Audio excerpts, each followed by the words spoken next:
Praise the Lord. परमेश्वर का धन्यवाद करते हैं, परमेश्वर की शुक्रगुजारिश करते हैं, परमेश्वर की महिमा होने वाला होने पाए, क्योंकि परमेश्वर भला है। परमेश्वर केवल इसीलिए भला नहीं कि उसने हमें जीवित रखा है, उसने हमें आशीष दी है, या फिर इसलिए कि वो हमें हर एक मांगी हुई चीज वो हमें देता है। वो उसका नेचर ही वो भला है। परमेश्वर का धन्यवाद करते हैं कि परमेश्वर ने केवल हमें इतना कह के नहीं छोड़ दिया कि वो खुद वो एकमात्र परमेश्वर है, लेकिन वो हर एक दिन हमारे साथ है। उसने कभी हमें दूर नहीं रखा है। उसने हमें हमेशा वो हमें अपने पास रखता है। वो हमेशा हमें कैसी जिंदगी जीनी चाहिए वो हमें सिखाता है, किस तरीके से बिहेव करना चाहिए, बर्ताव कैसे करना चाहिए अपनों से, दूसरों से, किस तरह से चलना चाहिए, किस तरह से जिंदगी जीनी चाहिए, किस तरह से परमेश्वर में हमें आनंदित रहना चाहिए। हर एक चीज परमेश्वर हमें बताते आया है। इसके लिए इसीलिए हम उसे उसका धन्यवाद और शुक्र गुजारिश करने वाले होने पाए। हमारे एक के वसीले से उसने वादा किया है कि हमारे सारे परिवार का ख्याल रखेगा, और वो रखता भी है। इसके लिए भी उसका धन्यवाद और शुक्र गुजारिश करना चाहिए। आज अगर जिंदा है, अगर आज जीने की ख्वाहिश है, एक आशा है, तो परमेश्वर का धन्यवाद करते हैं कि ये आशा भी परमेश्वर ने दिया है हमें, कि हम जीने वाले होने पाए, हम खुश रहने वाले होने पाए। हर एक बात के लिए परमेश्वर का धन्यवाद करते हैं। हमारी गलतियों को सहने के लिए परमेश्वर का धन्यवाद करते हैं। हमारे प्रति धीरज धरने के लिए परमेश्वर का धन्यवाद करते हैं। हमारे गुनाहों को माफ करने के लिए परमेश्वर का धन्यवाद करते हैं। हर चीज से बढ़कर, जो हमसे अपने प्राणों से बढ़कर हमसे प्रेम करता है, उसके अपार प्रेम के लिए उसका धन्यवाद और उसकी शुक्र गुजारिश करते हैं, उसकी तारीफ करते हैं, उसको मुबारक कहते हैं। हर क्षण हर पल उसकी तारीफ करने योग्य परमेश्वर है वो हमारा, विश्वास योग्य परमेश्वर है वो है हमारा। कोई भी बात उसके लिए बड़ी नहीं है, कोई भी चीज उसके लिए हमसे ज्यादा मायने नहीं रखती है। वो अगर पूरा स्वर्ग किसी चीज के लिए झुकता है तो वो हमारे लिए झुकता है। वो इतना बड़ा परमेश्वर होने के बावजूद हमारी बातों सुनने के लिए वो झुककर अपने कान को लगाता है कि आज मेरी बेटी मुझसे क्या बात करने वाली होने पाएगी। ये सारी बातों के लिए परमेश्वर का धन्यवाद और सारी चीजों के लिए परमेश्वर की शुक्र गुजारिश और तारीफ करते हैं। चलिए आज के वचन पे चलते हैं। और उससे पहले मैं आपसे कहना चाहती हूँ कि जब कभी वचन को सुने तो प्रार्थना कर लीजिए परमेश्वर के नाम से, क्योंकि ये कलाम जब तक परमेश्वर आपसे बात ना करे तब तक वह आपके हृदय में कार्य नहीं करेगा, क्योंकि परमेश्वर का कलाम है, परमेश्वर ने लिखा है। तो परमेश्वर के बोले जाने से ही हमारी जिंदगियां, चाहे वो आपकी हो, चाहे मेरी हो, चाहे सुनने वाला कोई भी हो, उससे परमेश्वर बात करे और उसकी जिंदगी यीशु मसीह के नाम से उसके अधीन होने पाए। उनकी जिंदगी यीशु मसीह के समक्ष घुटने टेक कर उसकी स्तुति और उसकी महिमा करने वाला होने पाए। Praise Lord. धन्यवाद करते हैं। आज का वचन है मत्ती के 4:16 में, जो कि इस प्रकार लिखा है, जो कोई अंधकार में बैठे थे उन्होंने बड़ी ज्योति देखी। उन्होंने क्या देखी? ज्योति को देखी। वो भी कैसी ज्योति को? बड़ी ज्योति को देखी। परमेश्वर का कलाम क्या कहता है? जो कोई अंधकार में बैठा हुआ था। ये आप रिपीट करने वाले होने पर, परमेश्वर का कलाम जीवित है, उसे आप पढ़ने वाले होने पर और अपने मुंह से रिपीट करने वाले होने पाए, वो आपकी जिंदगी में कार्य करने वाला होने पाए। परमेश्वर का कलाम क्या कहता है? जो कोई अंधकार में बैठा हुआ था उन्होंने बड़ी ज्योति को देखी, बड़ी ज्योति को देखी। तो पहले हम जान लेते हैं कि अंधकार क्या होता है। जब कोई व्यक्ति अंधकार में बैठा रहता है, जब कोई व्यक्ति अंधकार में बैठा रहता है तो उसे कुछ नहीं दिखाई देता है। ये हम सबको पता है, उसे कुछ भी दिखाई नहीं देता है। उसको ये तक नहीं दिखाई देता है कि वो किस कंडीशन में है। अगर उसके हाथ पे कुछ लग गया है, मिट्टी लगी है, तो उसे नहीं पता कि उसके हाथ में मिट्टी लग गई है। अगर पेन का कोई निशान लग गया तो उसे नहीं पता कि उसके हाथ में पेन का निशान है।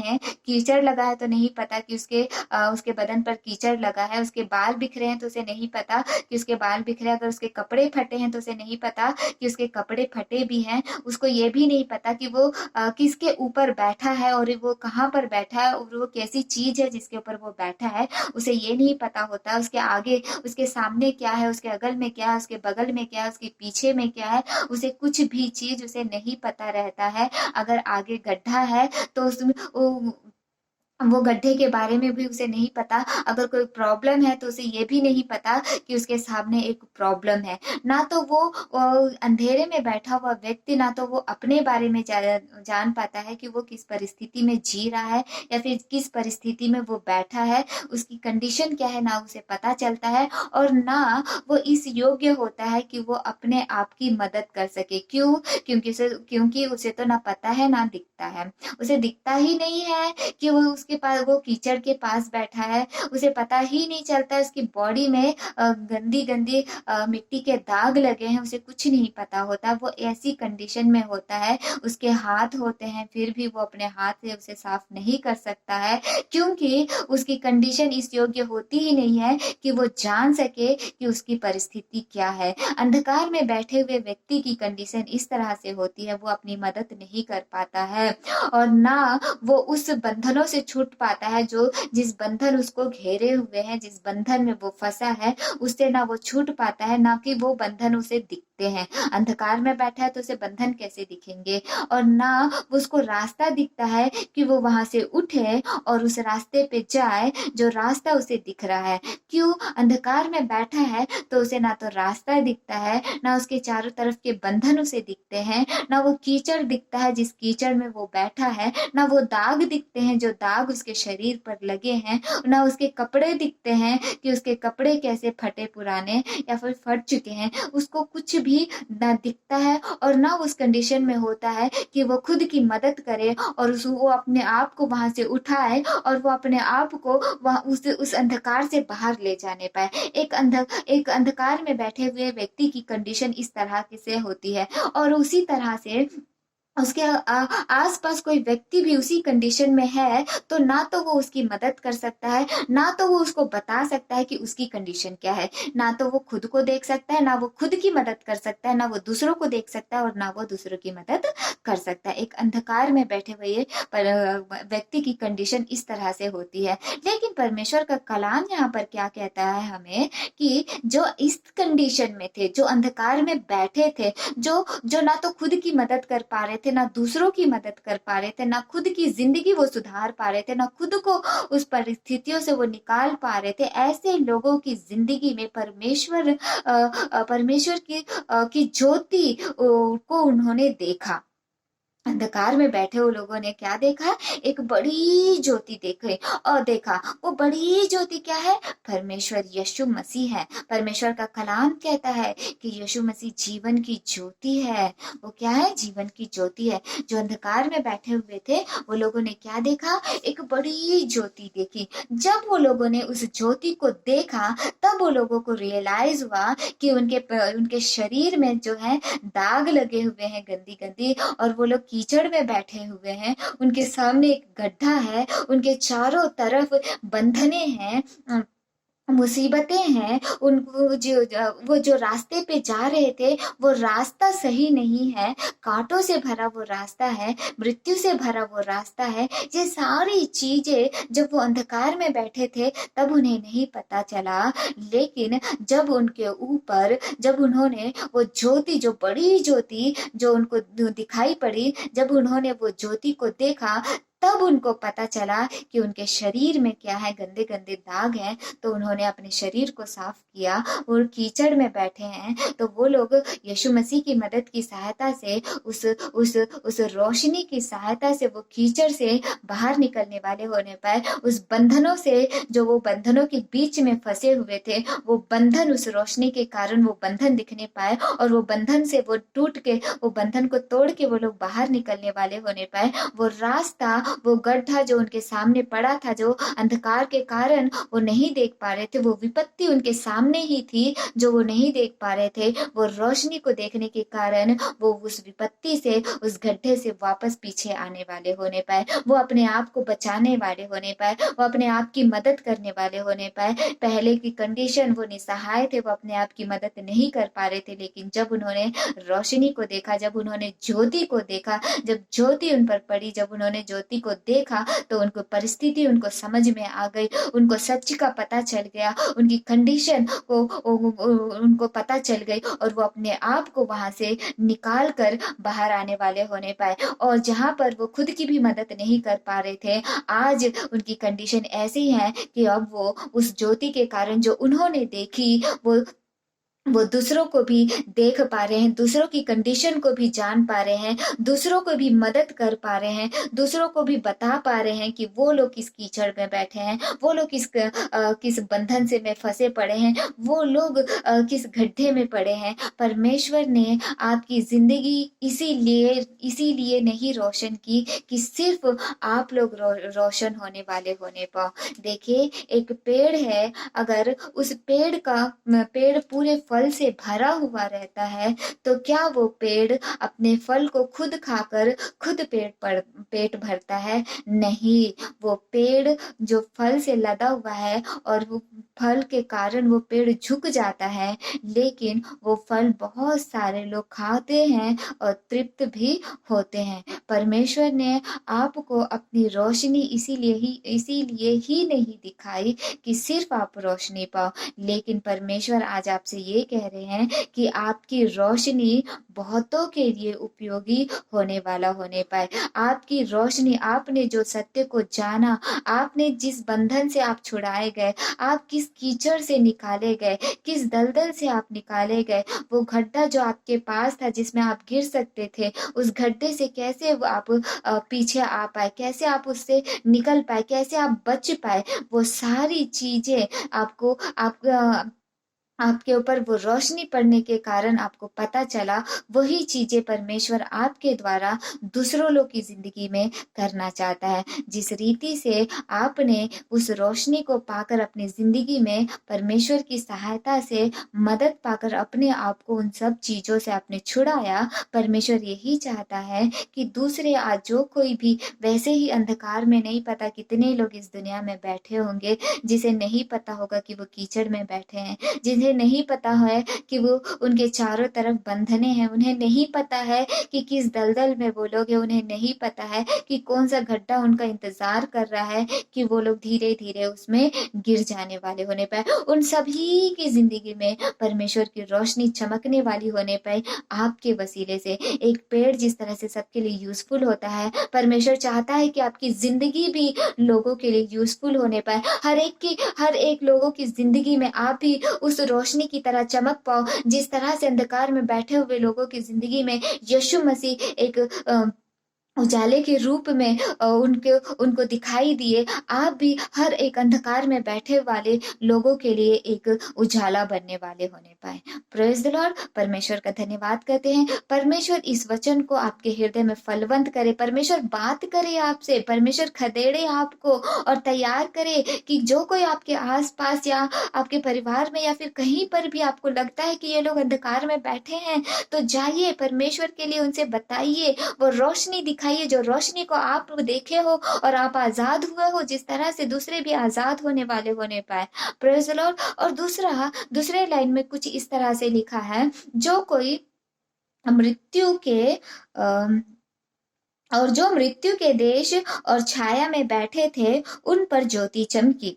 जो कोई मृत्यु के देश और छाया में बैठे थे उन पर ज्योति क्या है? चमकी। अंधकार में बैठे वाले ने ज्योति को देखा। इन पर जो मृत्यु के देश और छाया में बैठे हैं, ये लोग कहाँ पर बैठे हैं? सीधा जाकर मृत्यु के देश में और उसकी छाया में बैठे हुए हैं। उन पर क्या हुई? उन पर ज्योति क्या है? चमकी। अब यहाँ पर हम जानने की कोशिश करते हैं कि मृत्यु का देश क्या होता है। हमें जैसे कि पता है, अगर कोई देश में ज्यादा चावल की उत्पत्ति होती है तो उसे कहते हैं चावल का कटोरा कहते हैं। कहीं किसी देश में अगर सोना मिलता है तो कहते हैं कि ये सोने का देश है कहते हैं। उसी तरह यहाँ पर कहा गया है कि बहुत सारे ऐसे लोग हैं जो कि मृत्यु के देश में बैठे हुए हैं। मृत्यु के देश में बैठने का क्या मतलब होता है मैं आपको बताती हूँ। अगर कोई इंसान बीमार पड़ गया है और उसे हम हॉस्पिटल लेकर जाते हैं और डॉक्टर चेक करके बोलता है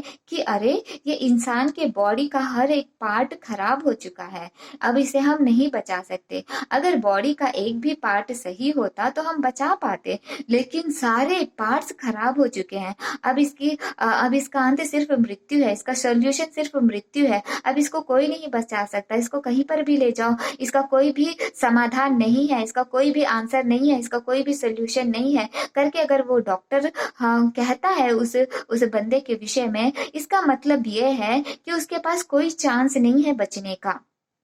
मतलब जो मृत्यु के देश में बैठे हैं, उसका मतलब ये है कि एक इंसान इतने पाप कर चुका है, इतने गुनाह में वो फंस चुका है, एक भी गुनाह नहीं है जो उसने नहीं किया है, और इतने पाप और इतने गुनाह करने के बाद वो एक जगह पर पहुंच जाता है जिसका सीधा रास्ता मृत्यु है। क्योंकि परमेश्वर का कलाम कहता है मृत्यु का प्रतिफल, पाप का प्रतिफल मृत्यु है। पाप करने से हम क्या को कमाते हैं? मृत्यु को कमाते हैं।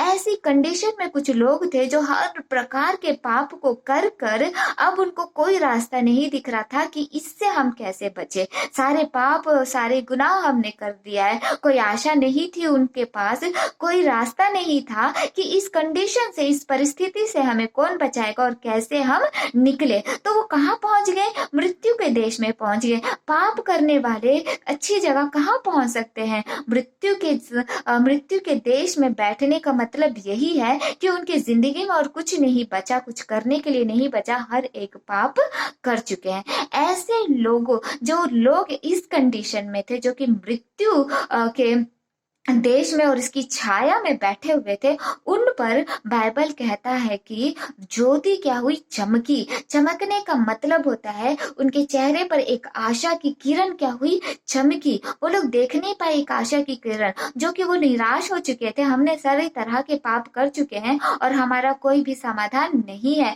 कोई भी हमारा सोल्यूशन नहीं है। जब वो उस कंडीशन में थे तो उस परिस्थिति में उनके ऊपर परमेश्वर की जो रोशनी है वो चमकी, एक आशा की किरण चमकी, और यीशु मसीह उनसे कहता है कि देखो, मैं तुम्हारे लिए एक आशा की किरण हूँ, मैं तुम्हारे पापों को अपने कंधे पर उठाता हूँ, और मेरे लहू के वसीले से अब तुम पापी नहीं, अब तुम क्या हो?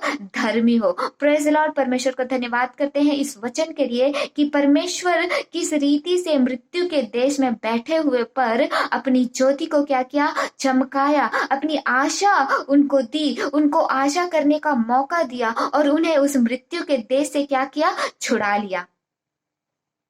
हमारे पापों को उसने अपने कंधे पर उठाकर हमें मृत्यु के देश से वो हमें छुड़ा लेता है, और हमें उसके लहू के वसीले से धर्मी बना लेता है। Praise the Lord. इस दुनिया में बहुत सारे लोगों को ये सत्य नहीं पता है कि यीशु मसीह के लहू के वसीले से हम धर्मी ठहरते हैं, ना कि हम हमारे कामों के वजह से। पर हम सब कोई पाप करके हम एक मृत्यु के देश में बैठे हुए थे। हमारे ऊपर परमेश्वर की रोशनी, परमेश्वर की ज्योति हमारे पर एक आशा के रूप में चमकी, जिसके वसीले से, यीशु मसीह के लहू के वसीले से आज हम सब कोई धर्मी ठहराए गए हैं। इस वचन का ये मतलब है। परमेश्वर का धन्यवाद करते हैं, परमेश्वर की शुक्र गुजारिश करते हैं ये वचन को परमेश्वर ब्लेस करने वाला होने पाए। और मैं आपसे यही कहना चाहती हूँ कि उन लोगों के लिए, जिस तरह से आज हम अपने परिवार के लिए एक जिम्मेदारी के रूप में हम अपने परिवार के लिए हम दुआ करते हैं, हम प्रार्थना करते हैं, क्योंकि वो लोग भी एक मृत्यु की जगह पर बैठे हैं। जो कोई यीशु मसीह को नहीं जानता है, उसका मतलब है कि वो लोग यीशु मसीह के लहू से नहीं धुले गए हैं, और जो कोई यीशु मसीह के लहू से नहीं धुला है वो पापी ही कहलाएगा। तो उनका पाप का फल क्या होता है? मृत्यु ही होता है। तो जिस तरह से हम बाहर से अपने परिवार के लिए प्रार्थना करते हैं कि हमारा परिवार यीशु मसीह में आए, उसी तरह से इस दुनिया में बहुत सारे ऐसे लोग हैं जो यीशु मसीह को नहीं जानते हैं, यीशु मसीह के लहू से अपने पापों को धोकर उस मृत्यु के देश से बाहर नहीं निकले हैं। उन सभी के लिए हम प्रार्थना करने वाले होने पाए। उन सभी के लिए जिस तरह से जिस प्यार और जिम्मेदारी हम अपने रिलेशन, अपने माता पिता, अपने पति, अपने बच्चों पर हम हम पर के लिए हम जितने भार से प्रार्थना करते हैं उसी ही भार से हम सब के लिए प्रार्थना करने वाले होने पाए। इसीलिए परमेश्वर कहता है कि सबसे बड़ी आज्ञा ये है कि अपने समान अपने पड़ोसी से प्रेम करने वाले होने पाए। जब आज हम यीशु मसीह को जान चुके हैं और पूरे दिल से आज हम चाहते हैं कि हमारा परिवार यीशु मसीह में आए और हमारा परिवार बचाया जाए, उसी तरह से ये पूरी दुनिया के हर एक इंसान के लिए हम लोग यही दुआ करने वाले होने पाए कि वो लोग भी हमारे परिवार की भांति यीशु मसीह में आने पाए, यीशु मसीह को जानने पाए, यीशु मसीह के लहू से अपने पापों को धोकर एक धर्मी ठहराने वाले होने पाए। परमेश्वर का धन्यवाद करते हैं ये वचन के लिए, परमेश्वर की शुक्र गुजारिश करते हैं, परमेश्वर की महिमा होने वाले होने पाए। ये वचन को सुनकर परमेश्वर के नजदीक जो नहीं आए हैं वो नजदीक आने वाले होने पाए, जो आ गए हैं वो उनकी उनकी महिमा करने वाला होने पाए। परमेश्वर इस वचन से आपको खूब आशीष करने पाए, खूब ब्लेस करने वाले होने पाए, खूब आनंदित करने वाले होने पाए कि परमेश्वर ने किस तरह से हमें अंधेरे से बाहर निकाला, किस तरह से हमें उसने मृत्यु के देश से बाहर निकाला है। Praise the Lord. परमेश्वर आपको आशीष देने पाए, परमेश्वर आपको उसकी उपस्थिति से स्थिर करने वाला होने पाए। आमीन।